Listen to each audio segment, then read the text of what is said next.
It's a simple question. Was this one song the reason?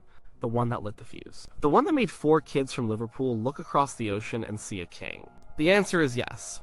But that's too easy. The story is bigger than a simple yes. To really get it, you have to understand what things were like before that voice came out of the radio. Imagine Liverpool in the mid-1950s. It was a gray place, still recovering from the war. The bomb sites were just part of the landscape. Life was practical. You got a job. You worked hard. You didn't make a fuss. The culture was gray, too. The music on the radio was polite. It was safe. You had singers like Perry Como or Frankie Laney, crooners, big orchestras. The songs were about holding hands or a pretty girl in a new dress. It was music for your parents. It was background noise. For a teenager like John Lennon, this was a prison. He was sharp, angry, artistic. He didn't fit into the polite world. He was looking for a way out, but he didn't know what it looked like. He and his friends were listening to American blues and R&B records when they could get. Sailors would bring them into the port city. They were rare, like secret messages from another planet. But that was a niche thing. It wasn't on the main radio station. It wasn't what everyone was talking about. Then there was Skiffle. This was the local rebellion.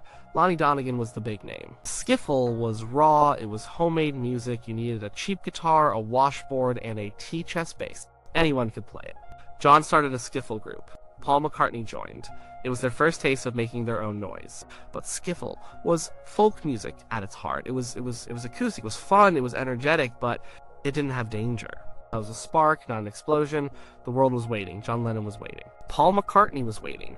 George Harrison was waiting. They just didn't know what they were waiting for. They were kids with guitars playing fast versions of old folk songs. They were looking for something that spoke to them, something that was theirs. And then it happened. The song came over the radio. It might have been on Radio Luxembourg, a fuzzy signal drifting across the channel at night.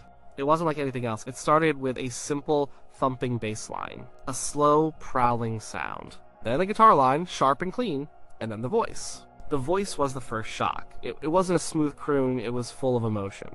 It trembled, it snarled, it had a strange hiccup in it. It was young, but it sounded ancient, like it came from some dark place. It didn't sound like a white singer. It didn't sound like a black singer. It sounded like something new. Something from the future. Then, you heard the sound of the record itself. It was drenched in echo. It sounded like it was recorded in a huge empty warehouse or a cave. The voice bounced off the walls. The bass echoed. The piano sounded distant and ghostly. Today, we call it reverb. Back then, it was just magic. Or voodoo. It created a space. A huge, lonely, spooky space. No other record sounded this big. Pop records were clean and dry. They sounded like the singer was in the room with you. This record sounded like the singer was a ghost, haunting you from down a long, dark hall. And the story the song told, it wasn't about young love. It wasn't a happy song. It was about a place. A dark place at the end of a lonely street. A place where broken-hearted lovers go to cry. The lyrics were grim. People so lonely they could die. It was serious. It was adult. It was a little bit scary. This wasn't teenage fluff. This was something deeper. Something darker. It was tragedy, but it was cool. The sadness was part of the appeal. It made the singer seem mysterious. He knew about pain. He had seen things. For John Lennon, hearing this song was like a bomb going off in his head. He said later that it was the first rock and roll record he ever heard. That before it, there was nothing. Like, think about that. Nothing. All the skiffle, all the crooners, all the pop songs. They were all erased in 2 minutes and 10 seconds. This song was a permission slip. It told him that all the anger and confusion he felt was okay. That you could put it into music. You didn't have to be polite. You could be raw. You could be emotional. You could be dangerous. The singer on that record was everything John wanted to be. He was cool. He was rebellious. He didn't seem to care what anyone thought. He just was. It was more the music. It was an identity. John saw a path forward. Before, he was just a smart-mouthed kid who was good at drawing. After hearing that song, he knew what he was. He was a rock and roller. That was his job now. The goal was no longer just to play in a little skiffle band. The goal was to be like him. The guy on the radio, Paul McCartney, heard it too. Paul was different from John. More melodic, more of a craftsman. He loved a good tune. But he was just as blown away. He was a huge fan of the singer. He would practice his moves, his sneer. He saw the showmanship. He saw the power a single performer could have. While John was hit by the raw attitude, Paul was likely studying the performance. The way the voice jumped from a low murmur to a high cry. The way the song built its dark mood. He was a student of music, and this was a masterclass from a new kind of teacher. He knew this was the future. He and John now had a shared language, a shared goal. It all pointed to this one guy, this one sound. George Harrison was younger. He was the guitar player, quiet, obsessed with his instrument. When he heard that record, he wasn't just hearing the singer. He was hearing the guitar player, Scotty Moore. That guitar solo, it wasn't flashy by today's standards, but it was perfect. It was sharp, bluesy, and full of space. Every note meant something. It cut through the echo like a knife. It told a story all on its own. For George, this was the textbook. This is how a rock and roll guitar should sound. It wasn't about 1,000 notes. It was about the right notes, the ones with feeling. He spent hours trying to copy that sound, that feel. It became part of his musical DNA. Even Ringo Starr, who would join the band later, was part of this same revolution. He was a teenager in Liverpool too. He was a drummer. He would have heard that simple, powerful beat. And DJ Fontana, the drummer on the track, wasn't doing anything complicated. He was just laying down a solid driving foundation. A train track rhythm that pushed the song forward. It was the heartbeat of this new music. It was steady. And it was strong. It was the pulse of the rebellion. So the song wasn't just a hit. It was a lightning strike. It split the world into two parts before and after. For the Beatles, it was year zero. It gave them their direction. Their early music was an attempt to capture that same energy. When they played in Hamburg in the smoky clubs, they weren't playing polite pop songs. They were playing rock and roll. They were playing Chuck Berry, Little Richard, and Carl Perkins. And they were playing his songs. They were trying to channel that spirit, the leather jackets they wore.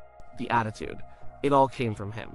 He was the blueprint. He was the reason they wanted to be in a band in the first place. Not just a band, but a real rock and roll band. One that could shake things up. One that could make people feel something. He showed them that 3 chords and a powerful feeling could be more important than a whole orchestra. He showed them that a kid from a poor background could become the biggest star in the world. He was living proof that it was possible. So, of course, they wanted to meet him. He wasn't just a singer to them, he was a hero.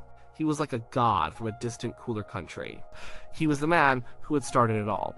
Without him, there would be no Beatles. John Lennon was very clear about this his whole life. He said it over and over. Without him, he'd probably be a fisherman or a laborer. He gave him and millions of other kids a dream. The desire to meet him was more than just wanting an autograph. It was about closing a circle. It was about the students meeting the teacher. It was about the kids who heard the message on the radio, finally getting to shake the hand of the man who sent it. For years, it seemed impossible. The Beatles became huge, unbelievably huge. They became bigger than he was, in many ways. They were the present, and he was starting to feel like the past. But to them, he was still the king.